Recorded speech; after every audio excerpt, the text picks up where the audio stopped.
Part 2 of session 21. Let's finish up this session talking more about the first major cycle and Lemuria. Let's begin.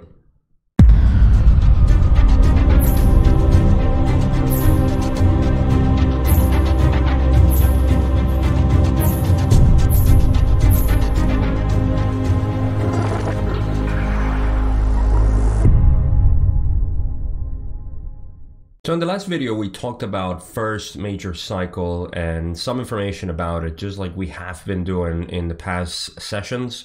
So we're going to finish up talking some small details that Don had questions about, and then we're going to get into Lemuria. But you can see that it's all a continuum.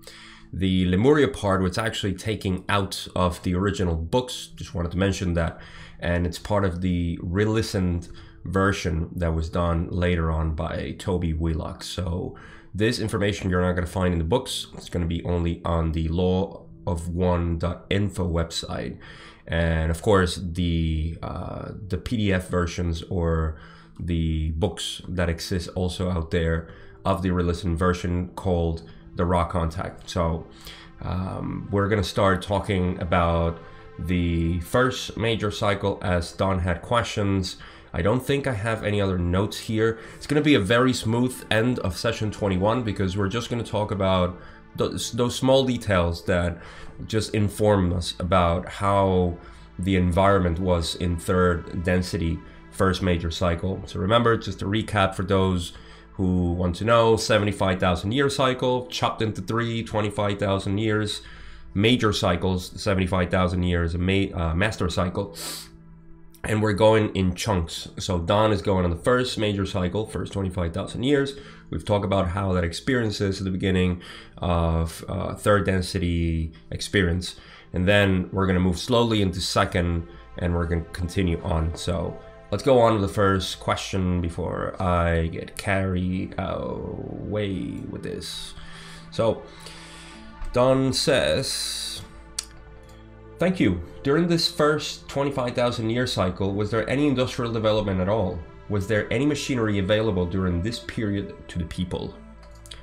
Ra says, using the term machine to the meaning which you ascribe, the answer is no.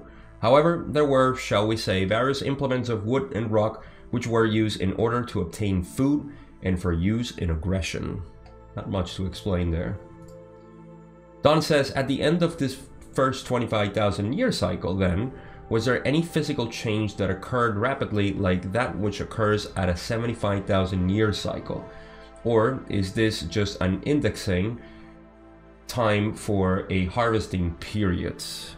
Ra says, there was no change except that which, according to intelligent energy, or what you may term physical evolution, suited physical complexes to their environment. This being of the color of the skin due to the area of the sphere upon which entities lived, the gradual growth of peoples due to improved intake of foodstuff. So Don was obviously referring to that change that happens after the master cycle of 75,000 years, just like it also happened at the end of second density, say when third density was available here on planet Earth. So no big changes at the end of a major cycle. And 50,000 years ago, all that happened was the gradual evolution of the physical complex as we know it, just adaptations of skin and growth because of increase of foodstuff. It sounds to me like the first 25,000 years is mostly just rudimentary and very primitive development in the mind and also in the body. So not much is changing. Not much is going on, and we're going to see that as we go through it. And the other thing was technology, very rudimentary. I like that Russ says in the use for tools and aggression, which is exactly what we did as primitive people, bang each other in the head with wooden things. So let's go to the next question where Don says, then we have a condition where at the end of the first 25,000 year period, I would say I'm guessing that the Guardians discovered that there was no harvest of either positive or negatively oriented entities. Tell me then what happened, what action was taken. Ra says there was no action taken except to remain aware of the possibility of a calling for help or understanding among the entities of this density. The Confederation is concerned with the preservation of the conditions conducive to learning. This, for the most part, revolves about the primal distortion of free will. And then again, this is to reinforce the notion that I just mentioned before, that at the beginning everything is just the opening of the experiment. There's not much going on, and the Confederation doesn't get involved. The Orion group didn't get involved much, and it was like we explored in the last session with the lines of Nazca and the Stoneheads in Easter Island. That was it. That's all they did, and it didn't even influence too much, if anything. So that's it. That's all that Ra is saying here too. So like I said, it's pretty light, all this information. Don continues and says, then the Confederation gardeners did nothing, I'm assuming, until some of the plants in their garden, shall I say, called them for help. Is this correct? Ra says this is correct. When did the first call occur, and how did it occur? Good question. Ra says, the first calling was approximately 46,000 of your years ago. This calling was of those of Maldek. These entities were aware of their need for rectifying the consequences of their action and were in some confusion in an incarnate state as to the circumstances of their incarnation. The unconscious being aware, the conscious being quite confused. This created a calling. The Confederation sent love and light to these entities. And before I get into the next question, which is about that love and light in, it's not interference, it's intervention that they did, the Confederation. This is Maldek. So the entities of Maldek, remember, were incarnated here in the second major cycle so they can rectify their issues that they created in Maldek by exploding their planet. I'm not going to cover that information again. It's in the other sessions, especially in the past video we talked a lot about Maldek. But anyhow, these people were confused because their unconscious was quite aware, but their conscious being here, their incarnation, they were very confused as to what they were doing here. So there was a calling because of this confusion, and the response by the Confederation was to send love light, which we're gonna find here that Don says, how did the Confederation send this love and light? Precisely what did they do? Ra explains, there dwell within the Confederation planetary entities who, from their planetary spheres, do nothing but send love and light as pure streamings to those who call. This is not in the form of conceptual thought, but of pure and undifferentiated love. What a beautiful action by these planetary entities to just send undifferentiated love and light. And what Ra is explaining here, or making distinction, is that there is no conceptual thought, meaning that there is no telepathy, there's no message being sent. There is only love and light in its purest form. So when it's directed into somebody, then there is an interaction. I'll give you an example. When we send love light to other people, we're sending undifferentiated love because we don't know their state of mind. We don't know, we may not know. So when you wish something for somebody that you don't even know, say somebody who is trapped in a cave, and the news are all over the place, and you just send love and light to them, that's all you're doing. You're sending that pure undifferentiated love to them, and they get that. That energy is being received.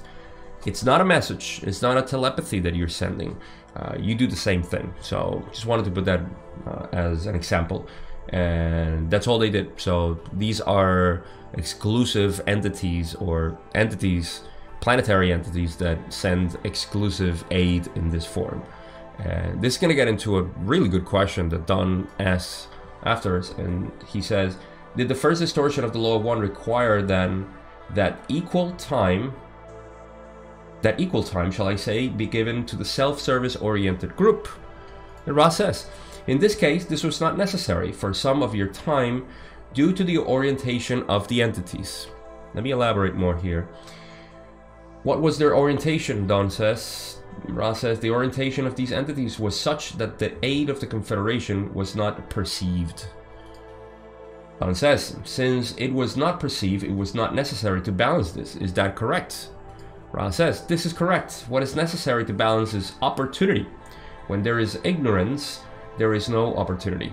When there exists a potential, then each opportunity shall be balanced. This balancing caused by not only the positive and negative orientations of those offering aid, but also the orientation of those requesting aid. Okay, so here we have a little bit to untangle. And so Don is asking if there was a need to balance this love light that was sent, but because it was not a telepathic message or an orientation, and because of the orientation also of the entities, it didn't, it's almost like it didn't influence them. And because it didn't influence them, then there was no need for balancing.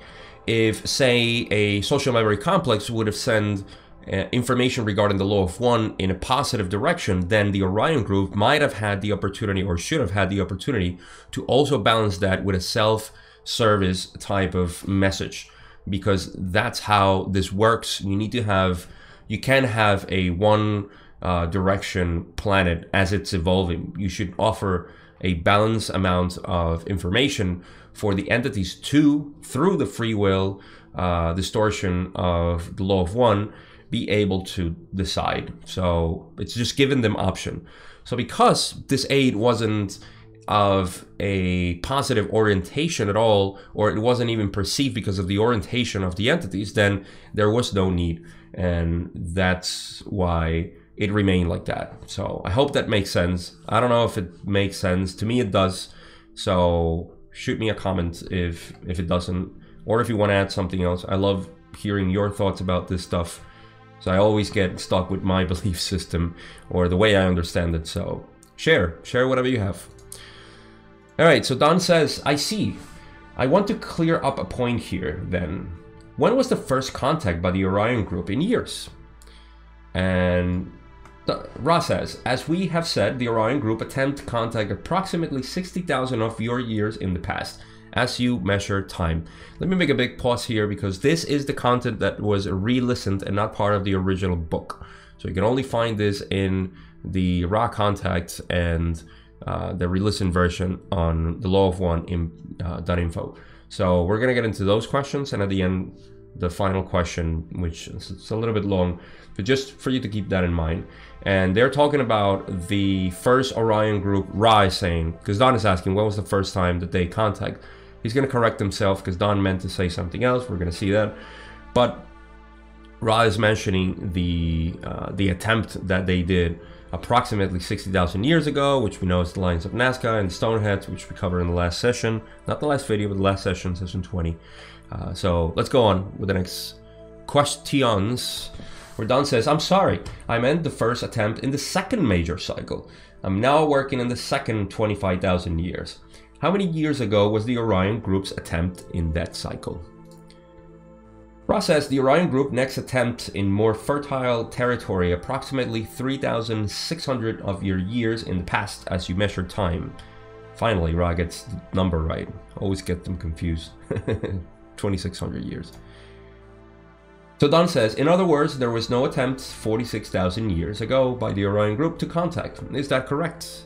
Ra says, this is correct. No contact.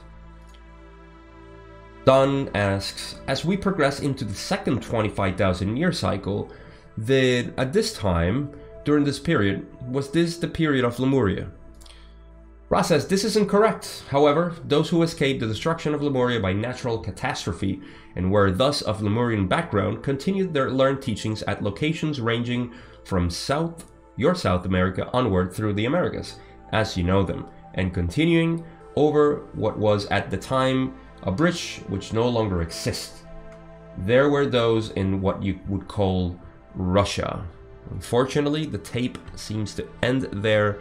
No wonder why they took this out of the book. I'm sure there was more that was said, but it's not recorded, not that I know of. They were talking about Lemuria. Remember, Lemuria suffered its catastrophe, which again we're going to cover and refresh this in a bit. But we're talking about Lemuria, which happened in the first major cycle. It ended at the end of the first major cycle. Again, we're going to cover that too, but just to give you context there. And it's curious to know that they're talking about the entities that lived there. They went to the Americas and then to the Bering Strait, if I believe that's the bridge that no longer exists, and they went to Russia. I mean, that I think that's very simple. Even I know that. So we don't know what else happened there in the session, but let's go on with the next question that is recorded. Don says, just to quickly refresh my mind, how many years ago did Lemuria suffer its catastrophe? Ra says, this was approximately 50,000 of your years ago.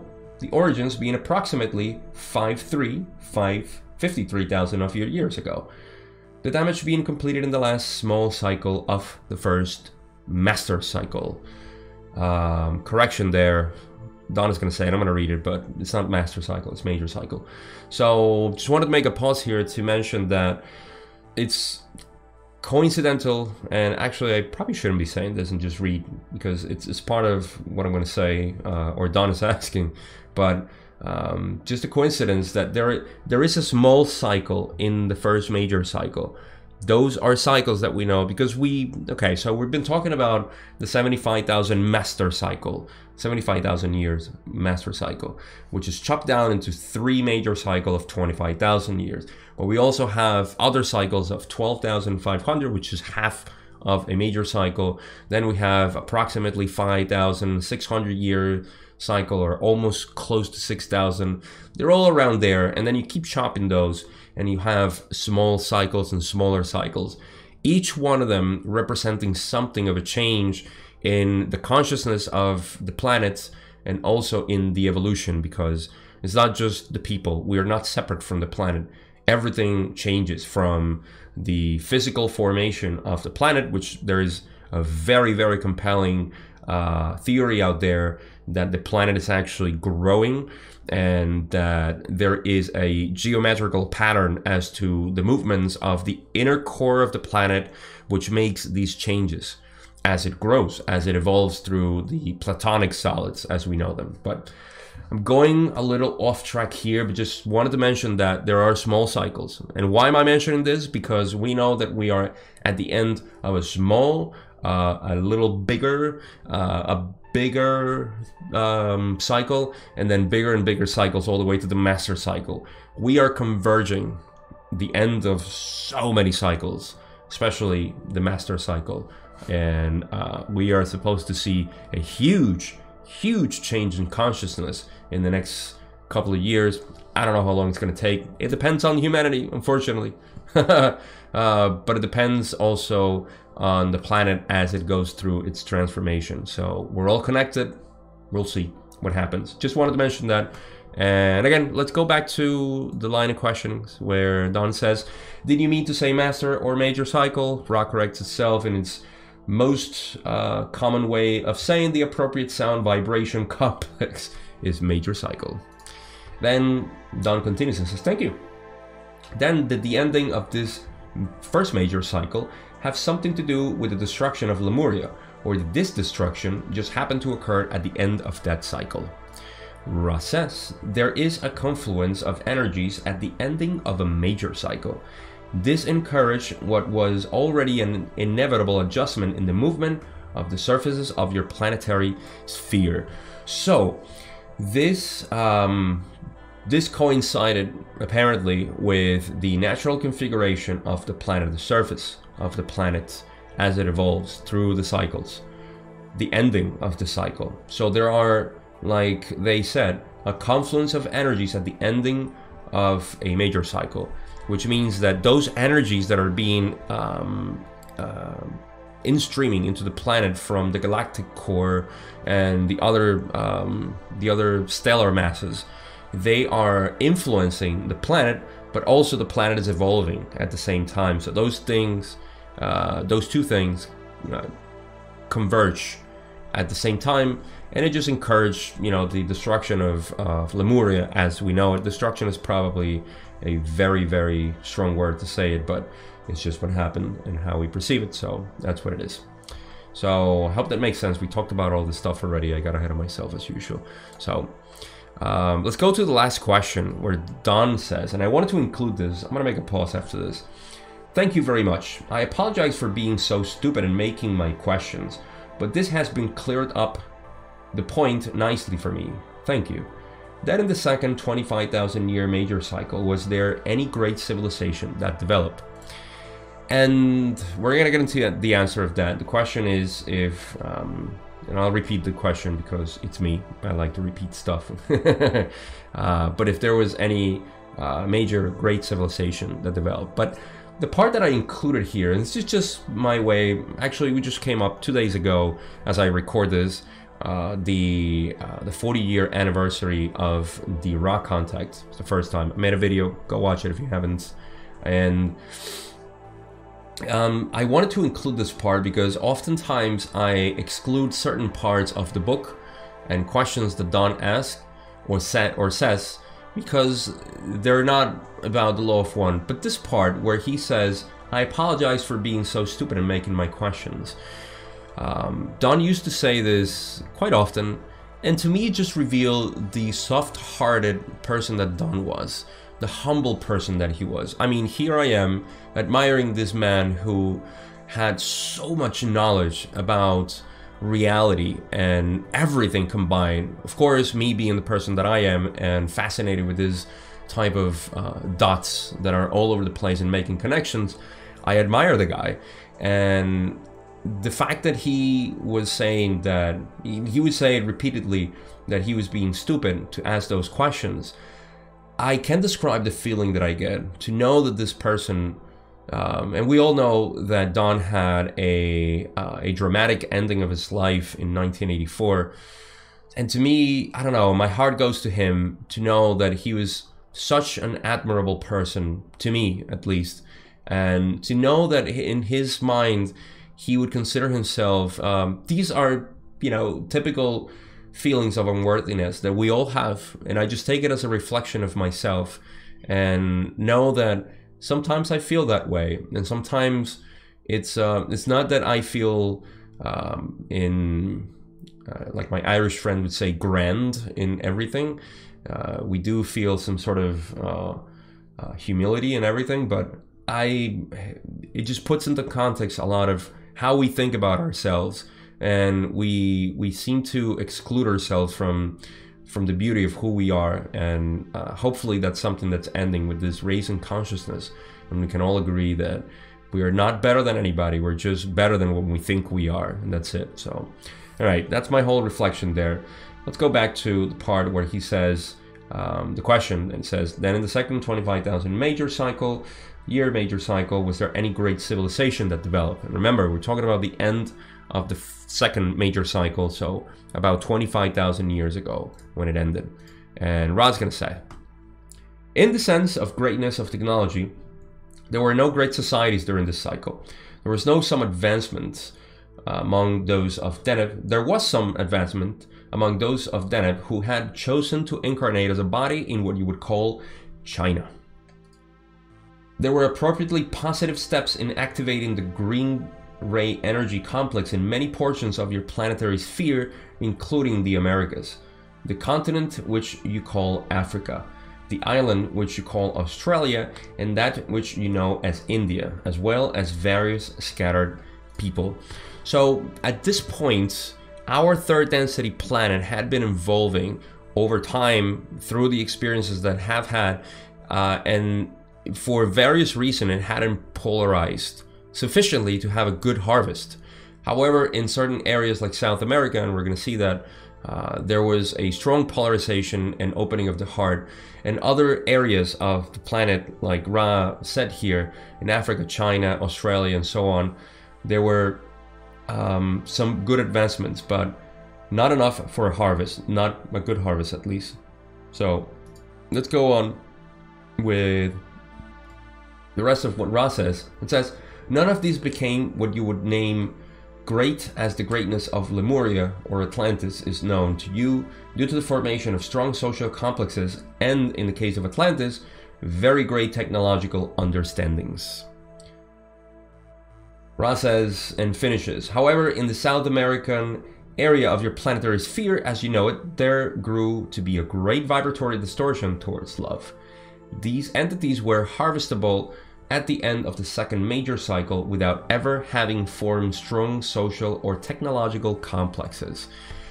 Now, for some reason, even though in South America this happened, there weren't that many people that graduated. As we know, it was approximately 150 people who graduated in South America. But the opening of the heart, or their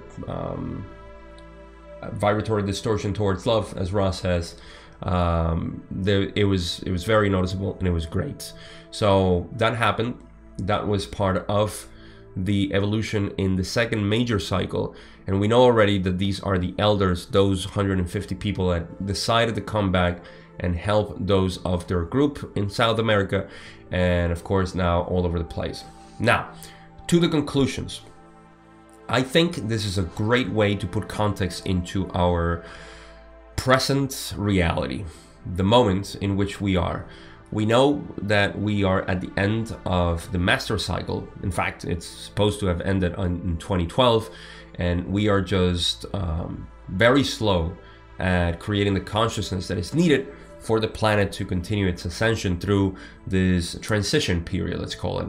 So it's important to know that we have been gathering all this experience and understanding of our nature here in third density over time, over 75,000 years, and we are not there yet, but we have all that information already here.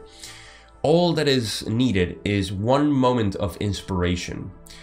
Let me put this into context. It takes, as we have explored, thousands of years for an individualized point of consciousness, or portion of consciousness, like we are as individual souls, to learn the ways of third density, to activate all the energy centers, to repeat their incarnations and get new experiences so we can explore each and every center of our beingness in this sub-density called third density. So it takes time, is what I'm saying.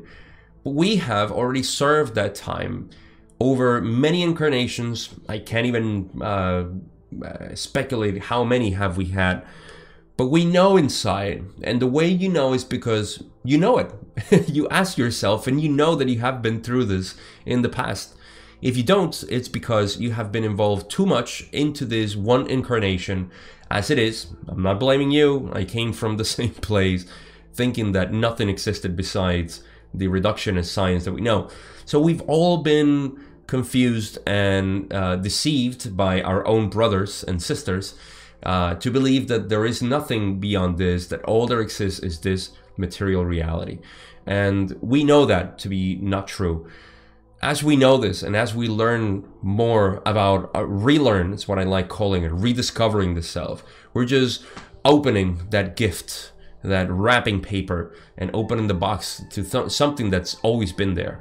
So to me, this idea, or this history of the planet and our evolution through the third density experience puts a lot into perspective. Where are we now? And where are we supposed to head individually? Not as a planet alone, even though that's inevitable, it's just part of it. But we are in control of our own individual actions, our own individual choices. And that's what we need to focus right now. Whatever it may be, I'm not here advocating any sort of direction whatsoever. But the one direction that I would encourage everybody to follow, it's their own call, their own need, their own expression of self. So that's my reflection here. I think I'm mostly biased towards creating consciousness, of course, and I think you are too, otherwise you wouldn't be watching this strange material that has nothing to do with all the pop culture out there and all the things that are going on in our lives, material life, and the illusion out there. So I hope that makes sense. I hope that resonates, and that means we're on the same boat, and I welcome you, because we're going to row together to this 4-density planet as we go on. All right, so next session, session 22, we're going to keep covering a little bit of first density, not first density, the first or the master cycle. We're not going to cover more the first major cycle, but we're also going to get into Lemuria. I think we're going to get mostly into second and third, the second and third major cycle, if I remember correctly. But we're also going to get into Atlantis, and we're going to talk some about that. Really cool information. With that, I leave you. Thank you so much for watching as usual. I appreciate you. I appreciate your comments, all the love and all the energy sent. Really, really appreciate it. Thank you again, and I'll see you in session 22, part 1.